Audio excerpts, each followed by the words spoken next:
Bonjour Lily, voilà Bonjour. votre prénom. Bonjour, comment allez-vous? Bien, merci. Eh bien, heureux de vous accueillir dans notre radio, la Saint-Continence Radio 2.0. Nous heureux de vous accueillir.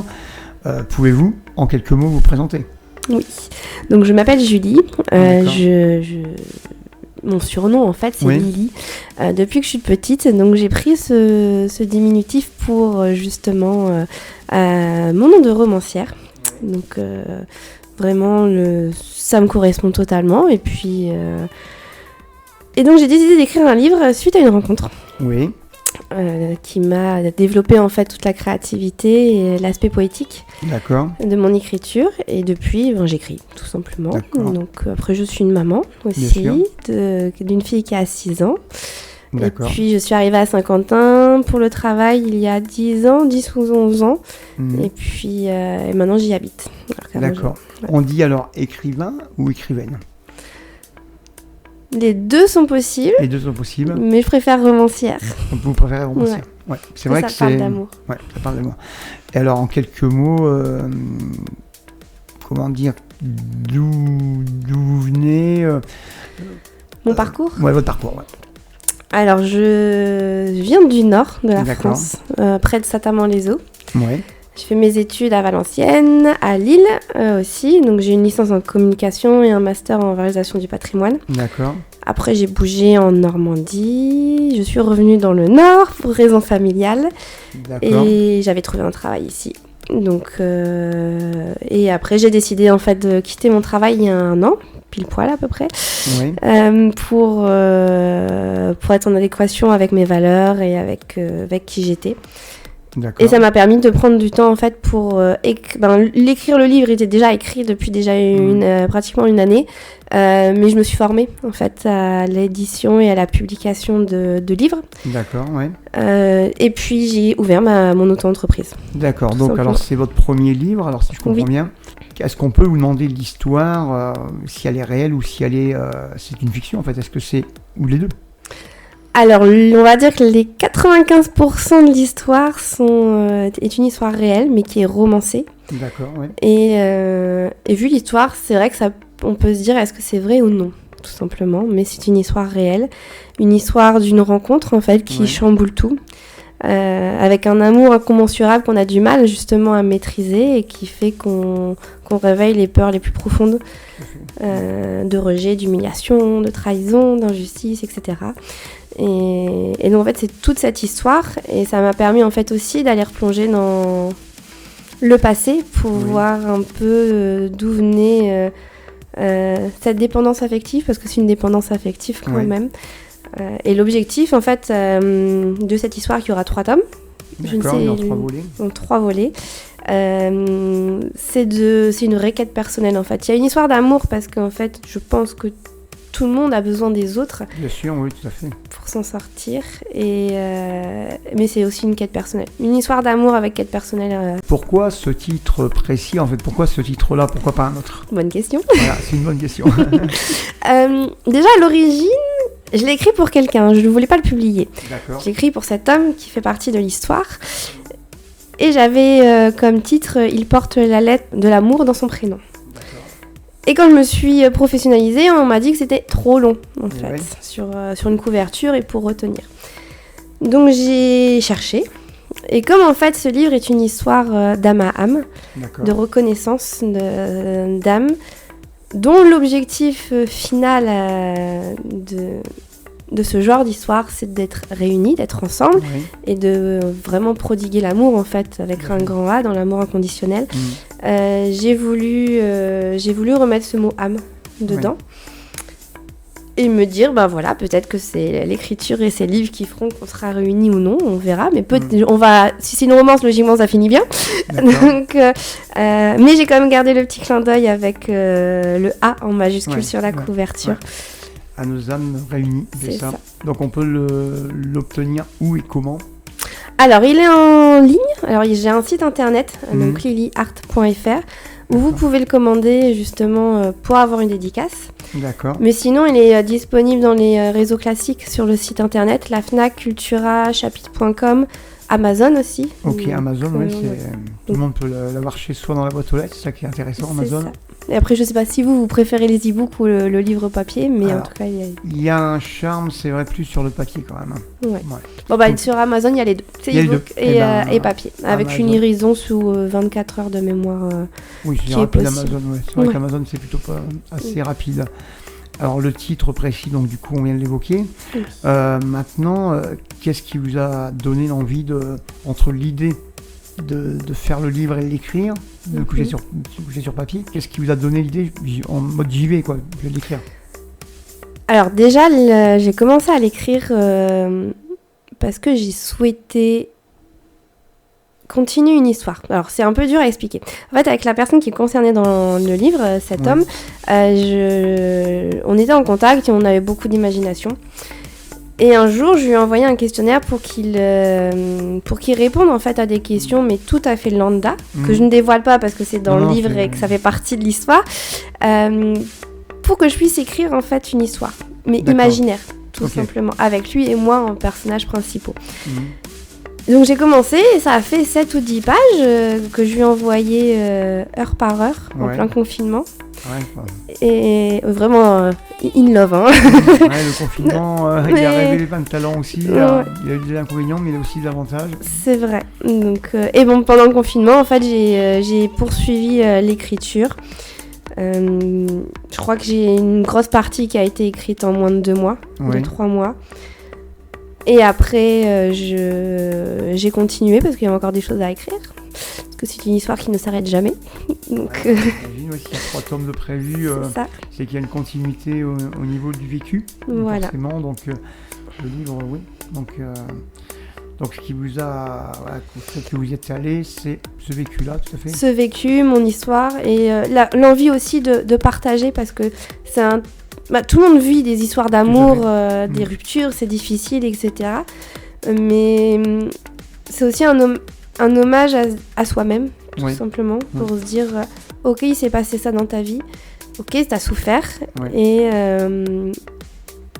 c'est bien aussi en fait de se rendre compte de certaines choses, d'avoir une personne qui, malgré cette passion dévorante, cette envie et le mal qu'on peut se faire, on se dise on s'en ressort en fait. Tout à fait, tout simplement. Il faut voir le positif, le bout du tunnel, il faut voir le bout du chemin, le bout du tunnel, et c'est vrai que ça donne aussi l'espoir en fait d'en sortir. De différents. Qu'est-ce qu'on peut sur ce qu'il fait qu'on peut se retrouver, de s'ouvrir aussi à que les gens.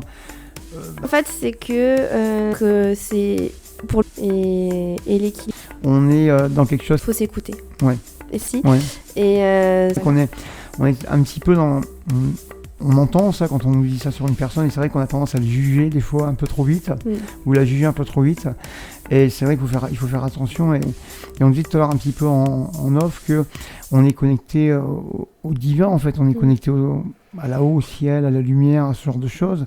Et votre livre, justement, on parle un peu de ça, le traite.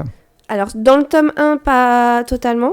Oui. Parce que c'est beaucoup dans le passé, et là, c'est ce qu'on appelle la reconnexion des flammes jumelles. D'accord. Donc, en fait, je peux pas dire, il n'y a pas de preuve physique qui dit qu'on est flammes jumelles ou quoi que ce soit.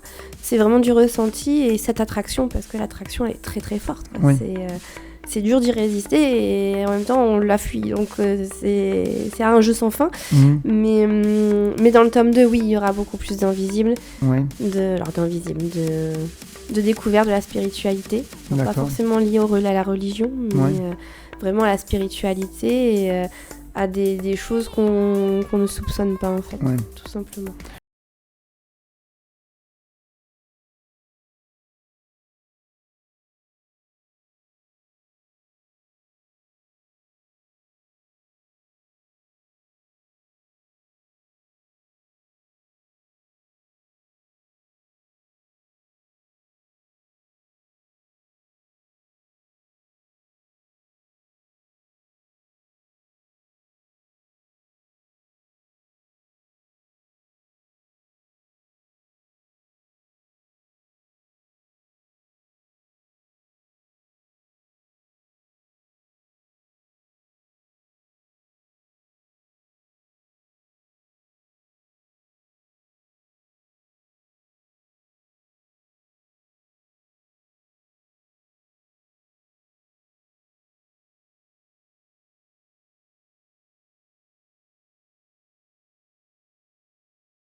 C'est vrai que la spiritualité, c'est l'invisible. La religion, c'est, à mon sens, une école de la spiritualité. On va dire ça comme ça, les religions, c'est un peu comme une école. Et c'est vrai que le monde a besoin aujourd'hui de comprendre ce que c'est la spiritualité, parce qu'on est dans un monde qui est cartésien, un monde où on n'en parle pas, malheureusement. C'est mis sous le tapis. On découvre souvent la mort aux obsèques des gens. Et les gens ont peur de ça, ont peur.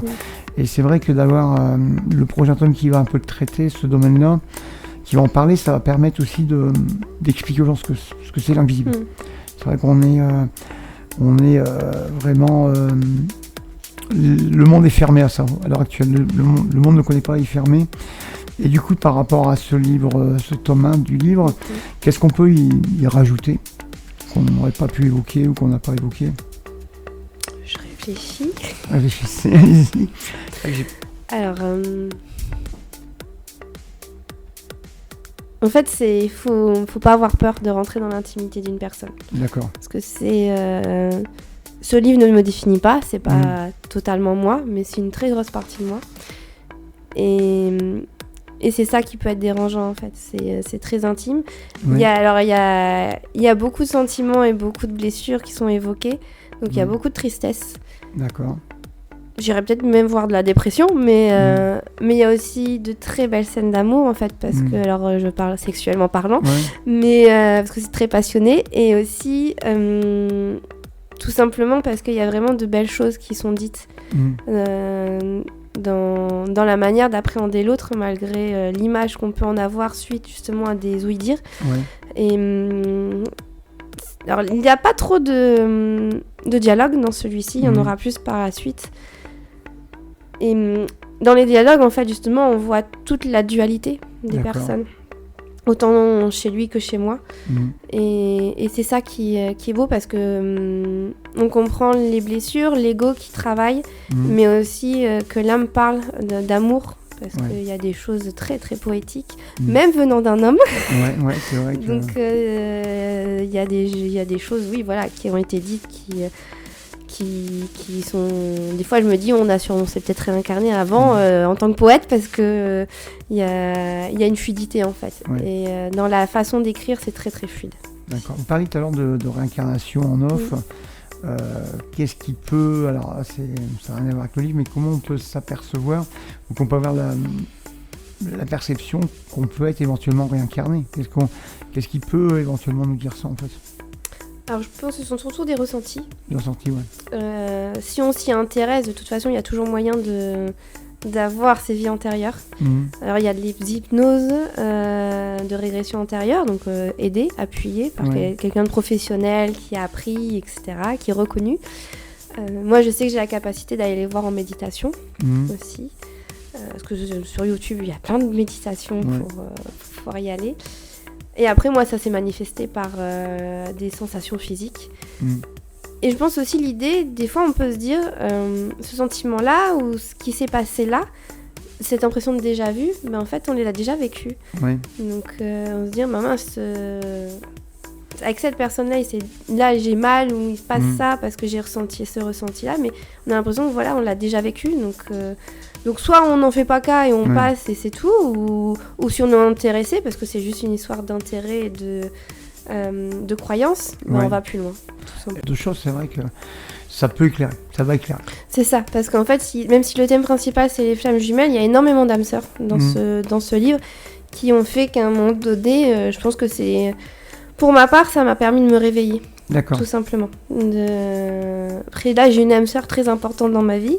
Est-ce qu'on peut expliquer ce que c'est les âmes sœurs les âmes sœurs, en fait, c'est... Alors, si on parle aussi de réincarnation, c'est qu'on a vécu aussi des choses avec ces personnes-là, avec ces âmes, on va dire là, parce que c'est plus les mêmes personnes physiquement.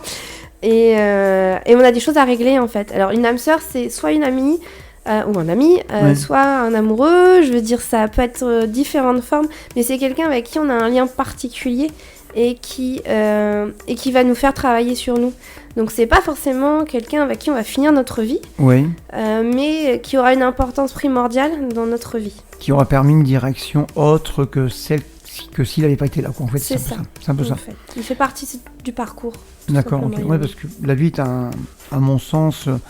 comme une initiation, en fait, c'est comme une initiation à l'après. Alors, quand je vous disais que je savais pas pourquoi on sera incarné en deux âmes, en deux corps différents, les flammes jumelles, j'avais entendu, ça rejoint justement votre idée, c'est que la Terre est une école. C'est ça. Où on apprend, tout simplement. C'est vrai qu'on est là pour apprendre. Les épreuves nous permettent de nous renforcer sur... C'est ça. Alors pourquoi ces épreuves-là, au moment où ça nous arrive, on ne sait pas. C'est vrai que c'est un truc qu'on ne sait pas. On s'aperçoit quelques temps après que c'était formateur. Oui. Je le vois aussi à mon niveau. Je vois que certaines épreuves sont formatrices. Ouais. Et ça nous permet d'appréhender après un problème qui va être plus grand. Ça va mieux gérer. C'est vrai que c'est vrai que d'être sur Terre nous prépare au divin, en fait, nous prépare à la vie après, je pense. Oui, et puis même aussi dans notre vie, je trouve que ça nous permet d'être nous-mêmes. Exact. En fait, tout simplement. L'idée, c'est qu'on est venu dans une famille pour apprendre aussi, et chacun doit apprendre ce qu'il a à apprendre. Mais c'est surtout devenir soi-même, au-delà des jugements, au-delà de notre famille, des amis, du contexte, en fait, tout simplement. Et les âmes sœurs aident à ça. Mais c'est bien d'avoir tiré de l'expérience. Alors du coup, moi la question que je me pose aussi par rapport à tout ça, c'est pourquoi on se réincarne en fait, pourquoi on ne fait pas qu'un passage. On fait un passage, c'est à la fin du passage on va là-haut, dans l'enfer ou dans les couches inférieures du spirituel, je sais pas comment on va appeler ça, mais pourquoi il y aurait plusieurs passages sur Terre en fait? Pour apprendre, mais c'est aussi pour corriger nos erreurs d'avant. D'accord. Ça, c'est important.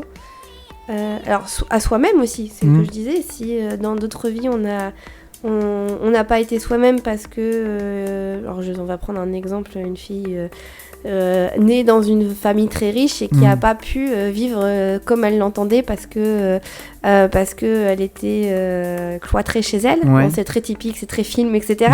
Mais du coup, on peut se réincarner pour se dire, donner une autre chance en fait et être soi. Et après, il y a aussi l'idée par rapport à l'âme d'une mission d'âme. Alors, moi, je fais la différence entre mission de vie et mission d'âme. Alors, c'est quoi les deux justement ? Alors, mission de vie, moi, je la cherche toujours. Mais qu'est-ce qu'on fait, là ? c'est matériel, en fait. Voilà, c'est pourquoi ici sur Terre, etc. On a tous une raison. Et l'idée, c'est qu'on doit être là pour nous aimer et pour donner de l'amour aux autres. Exact. Aimons-nous les uns les autres. Phrase célèbre que tout le monde connaît. Aimons-nous les uns les autres. À différentes échelles. Et la mission d'âme qui est... alors moi j'ai lu un bouquin de Bruno Sbil qui différencie 5 types d'âmes. D'accord. Tout simplement. Et en fonction de ce qu'on est venu faire, il y en a qui vont être bâtisseurs, il y en a qui vont être... Alors bâtisseurs, ça va être créer. D'accord. Il y en a qui vont être visionnaires, donc plutôt imaginer des choses, etc. Mais pour le futur.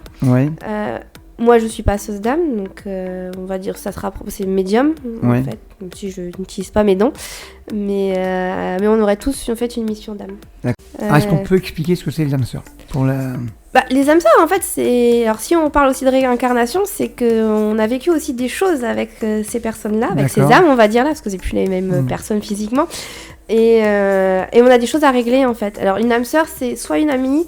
ou un ami, soit un amoureux, je veux dire ça peut être différentes formes, mais c'est quelqu'un avec qui on a un lien particulier et qui va nous faire travailler sur nous.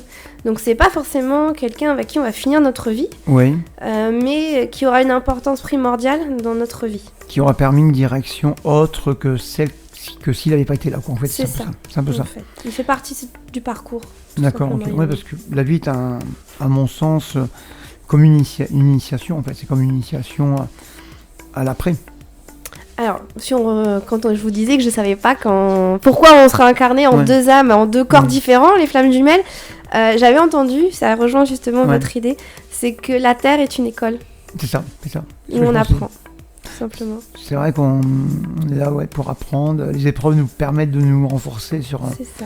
Alors pourquoi ces épreuves-là, au moment où ça nous arrive, on ne sait pas. C'est vrai que c'est un truc qu'on ne sait pas.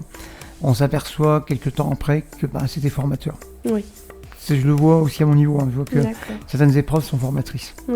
Et ça nous permet d'appréhender après un problème qui va être plus grand. Ça va mieux gérer. C'est vrai que d'être sur Terre nous prépare au divin, en fait, nous prépare à la vie après, je pense.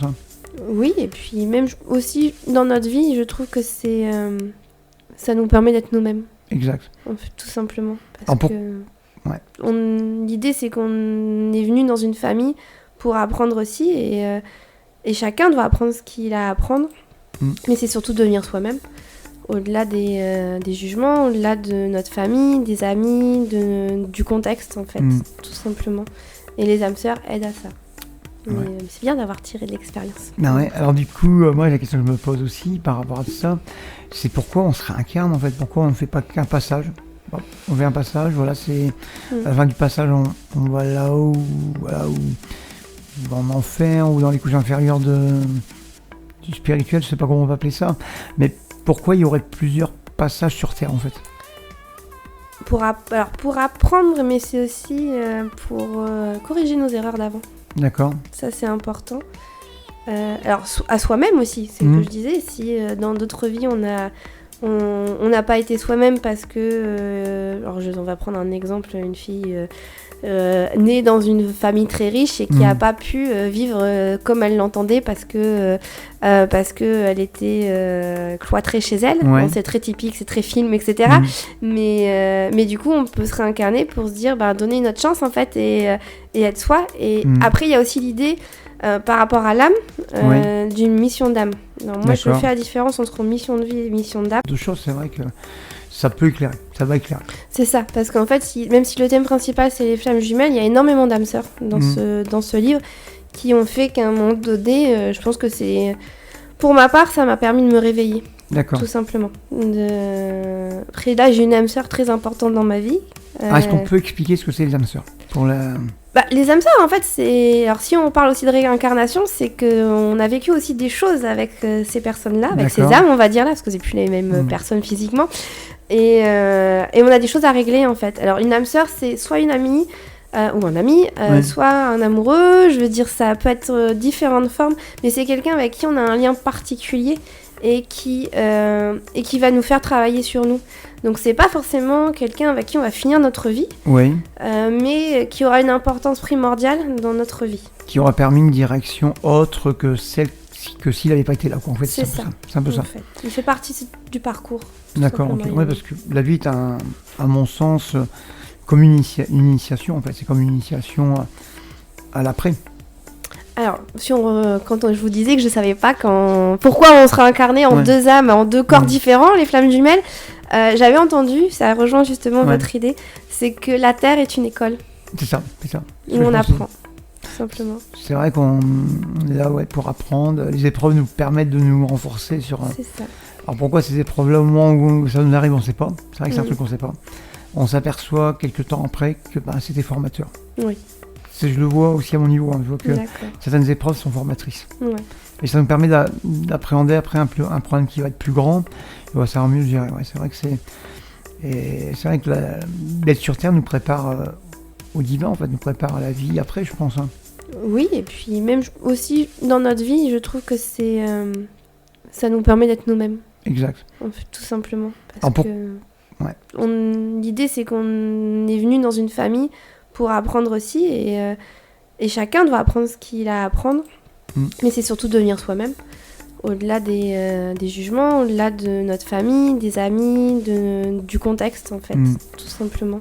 Et les âmes sœurs aident à ça. Mais c'est bien d'avoir tiré de l'expérience. Alors du coup, moi, la question que je me pose aussi par rapport à tout ça, c'est pourquoi on se réincarne, en fait. Pourquoi on ne fait pas qu'un passage. Bon, on fait un passage, voilà, c'est à la fin du passage, on va là-haut, en enfer, ou dans les couches inférieures du spirituel, je sais pas comment on va appeler ça, mais pourquoi il y aurait plusieurs passages sur Terre, en fait? Pour apprendre, mais c'est aussi pour corriger nos erreurs d'avant. D'accord. Ça, c'est important. Alors, à soi-même aussi, c'est ce que je disais. Si dans d'autres vies, on n'a pas été soi-même parce que... on va prendre un exemple, une fille... née dans une famille très riche et qui n'a pas pu vivre comme elle l'entendait parce que elle était cloîtrée chez elle. Bon, c'est très typique, c'est très film, etc. Mais du coup, on peut se réincarner pour se dire, donner une autre chance, en fait, et être soi. Et après, il y a aussi l'idée, par rapport à l'âme, d'une mission d'âme. Alors, moi, je fais la différence entre mission de vie et mission d'âme. Alors, c'est quoi les deux, justement ? Alors, mission de vie, moi, je la cherche toujours. Ouais. Mais Là, qu'est-ce qu'on fait là? c'est matériel, en fait. D'accord. Voilà, c'est pourquoi ici sur Terre, etc.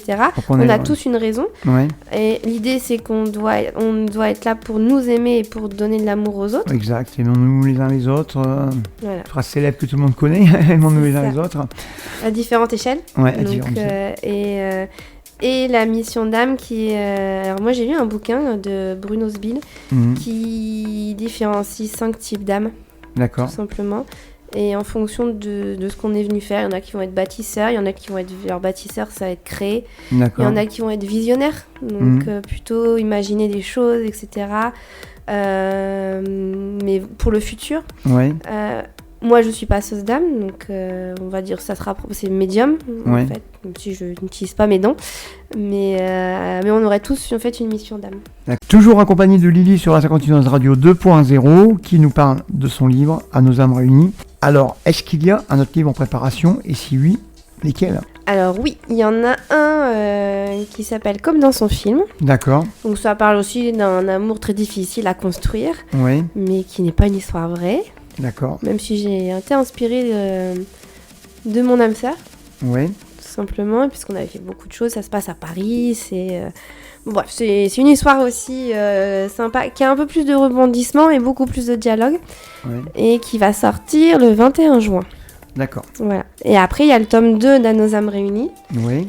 que je dois réécrire à la première personne du singulier, qui sortira le 11 novembre. D'accord. Ok. Et le tome 3, en fait, il est en cours de... Bah, je le vis, donc, Ouais. Donc je il l'écris est, des fois, mais rien n'est encore précis. D'accord. Oui, c'est vrai que c'est comme c'est du vécu, forcément, il faut le vivre.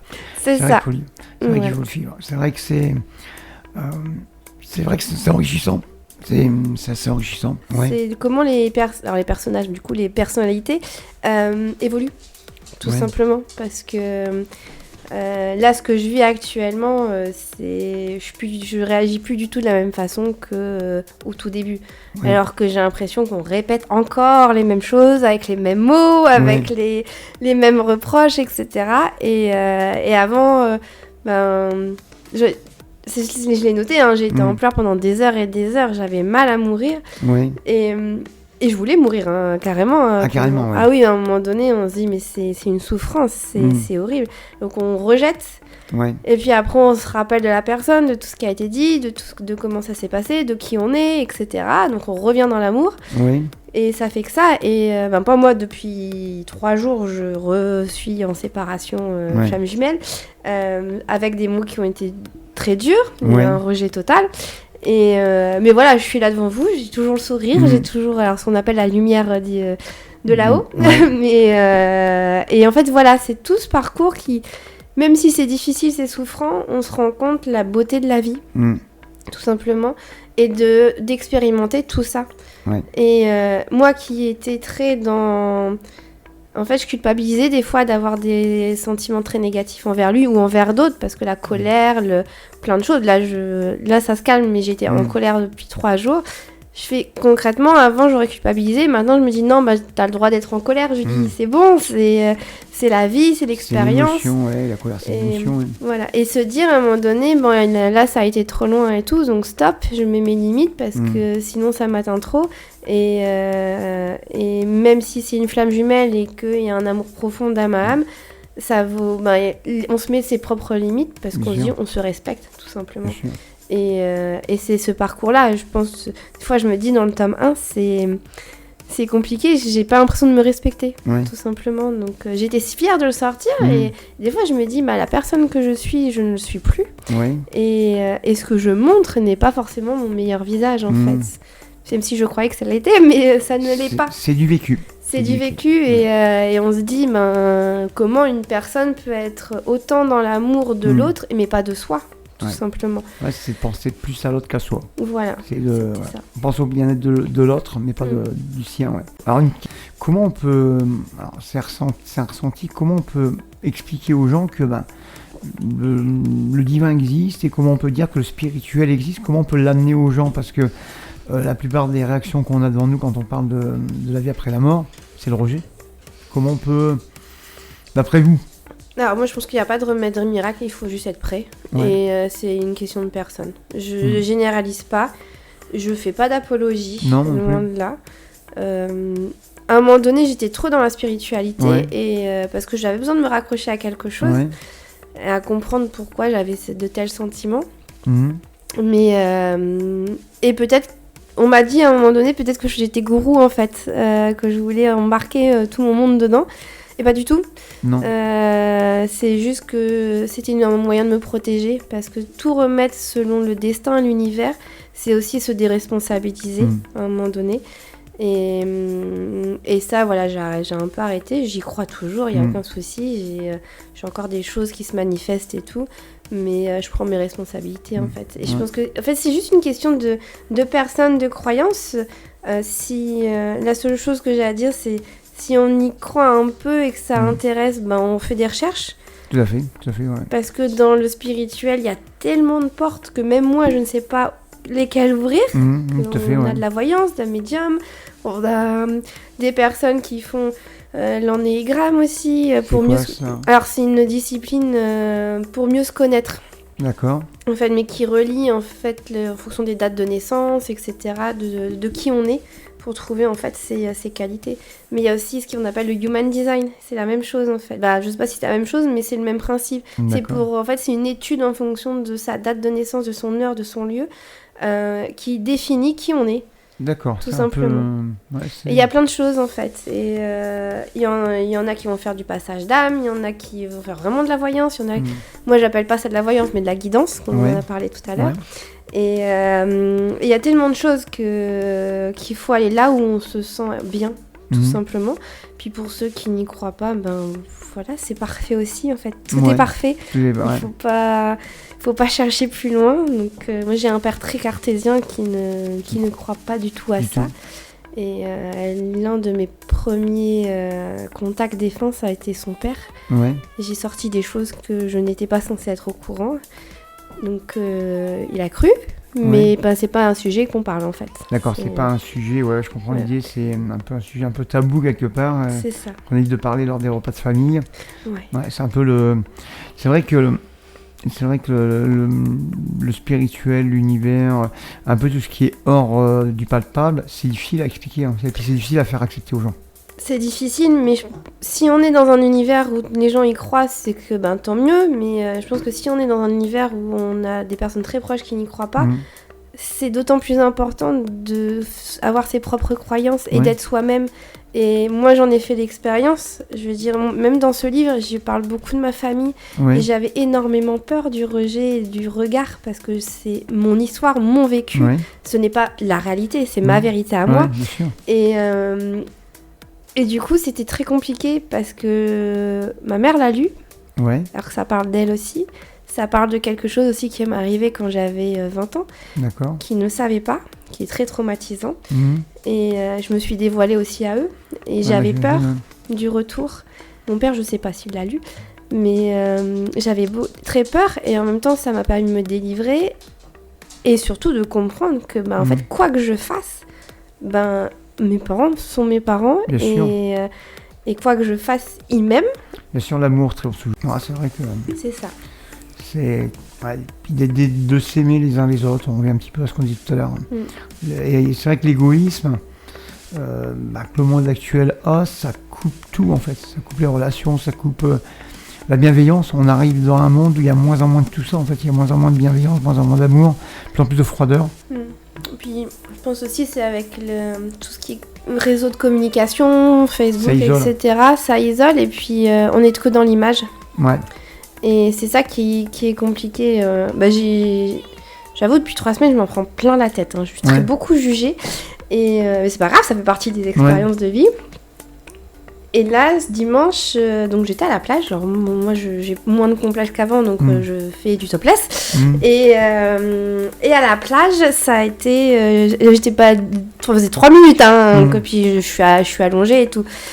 J'ai entendu des remarques sur moi. En fait. Mais c'est le genre de femme qui faisait qui va par exemple applaudir les publicités comme Darjeeling avec une femme de 60 ans passée en sous-vêtements, etc. Ou les mannequins justement de grande taille.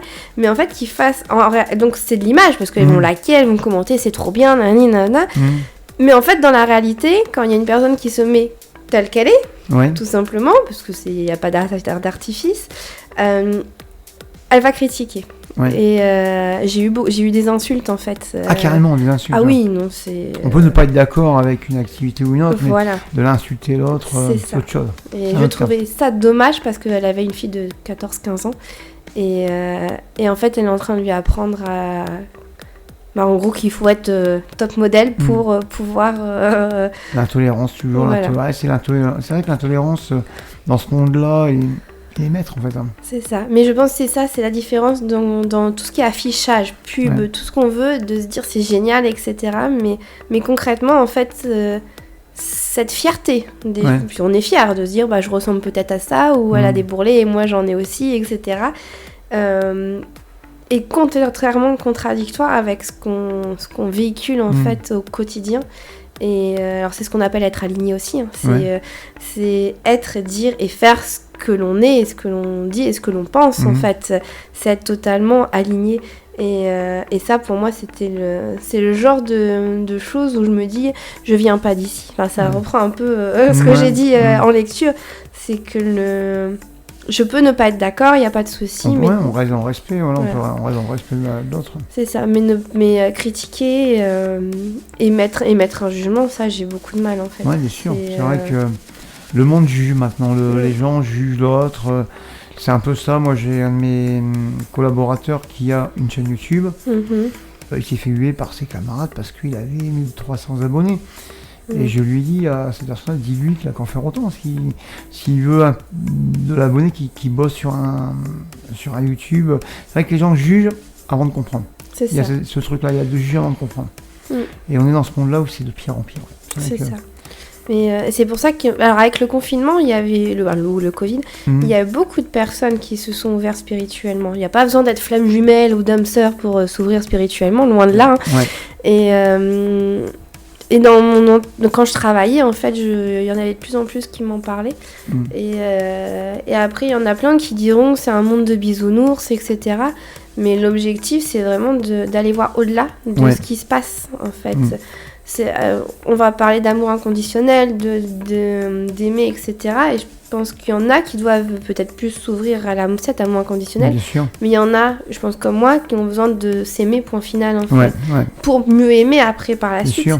Mais c'est s'accepter, tout simplement. Comme on est. Voilà. Avec nos défauts, nos qualités. C'est ça, nos histoires. Bien sûr. Donc, des histoires qui se...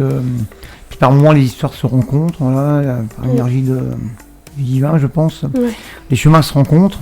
Alors, souvent, c'est pour faire quelque chose en commun, je sais pas, bâtir un projet, une action, j'en sais rien. Mais c'est vrai que je pense qu'il faut en tirer le bon côté, quoi. Il faut tirer le bon côté de chaque situation. Il faut essayer d'en tirer le bon côté. Oui, je suis d'accord. J'ai vraiment essayé de ne pas être avec mon âme sœur, parce que j'ai freiné. Mais bon, à un moment donné, quand c'est... J'ai vraiment essayé de ne pas être avec mon âme sœur, parce que j'ai freiné. Mais bon, à un moment donné, quand c'est le destin, c'est le destin. Ouais, il faut y aller. Votre livre, À nos âmes réunies, disponible chez tous les libraires, en fait, c'est ça en ligne, c'est ça. En ligne aussi, ouais. Et en fait, c'est les librairies en ligne, c'est disponible partout. D'accord. Et sur Saint-Quentin, il est en vente chez Rédic. D'accord, ok. Voilà. Donc, et là, je suis en train de voir pour faire une séance dédicace à la FNAC. Ça serait bien. Voir chez Rédic. Voir chez Rédic. Rédic, j'ai déjà fait aussi. Ouais. J'ai fait il y a 2 semaines quand on s'est rencontrés. Donc, j'en ferai une autre pour le futur roman. D'accord. Mais là, sur À nos âmes réunies, je vais tenter la FNAC. Alors, je sais pas, au mois de mai, ou il m'a dit peut-être septembre, parce qu'après, sinon, les gens, ils s'en vont, etc. Et c'est pas forcément l'idéal. Donc, et puis après, on verra sur des salons. Eh bien, écoutez, merci d'être venu nous voir. Merci à vous. Très intéressant, notre discussion. Écoutez, oui. Et puis, on se revoit, comme on disait tout à l'heure, sur le deuxième tome, sur le deuxième livre. Et puis, voilà, vous connaissez l'adresse maintenant. Ça marche. Voilà, vous avez besoin de venir nous parler de votre livre, vous venez. Voilà, on fait comme là, une petite interview sympa.